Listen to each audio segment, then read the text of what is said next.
natsangana tamin'ny maty ianao, nandresy ny heriny ratsy rehetra.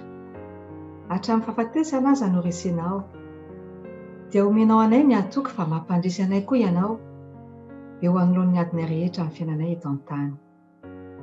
Ka na ny fahafatesana aza tsy anakera aminay intsony, satria ho velona mandrakizay ho anilanao izahay. Koa satria niara-nitsangana taminao izahay Kristy dia ataovy ao am-ponay ny hikatsaka mandrakireva ny zavatra any ambony any amin'ny toeranao. Ianao izay mipetraka eo an-tanàna ankavanan'Andriamanitra. Ampianaranay ny saina ny zavatra any ambony fa tsy ny zavatra eto an-tany, fa efa maty niaraka taminao izahay. Efa maty ny fiainan'izao tontolo izao izahay, ary ny fiainanay miara-miafina ao aminao. Koa araka ny habeny famondramponao sy ny fiantranao Tompo, fenoy ny fitiavanao izahay, ahaizanay mitinina amanay tahaka ny tenanay. Aoka napaka ato am-ponay ny fiadananao, ary aoka ny teninao hitoetra betsaka ato aminay.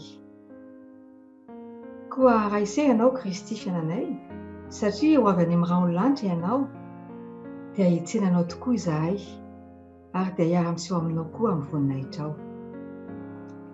Dia hiara-mihira amin'ny David izay manao hoe: iza no hay any an-danitra, ary tsy misy ety ambonin'ny tany iriko tahaka anao. Na dia levona aza ny novoko sy ny foko, dia mbola vatolampy ny foko sy anjarako mandrakizay Andriamanitra. Fa indro very izay lavitra anao, ary inganao izay rehetra mitsangajanga mahafoy anao. Fa izaho dia ny akaikin'Andriamanitra mahatsaray, ianao Jehovah Tompo no nataoko ariko mba hilaza ny asanao rehetra aho.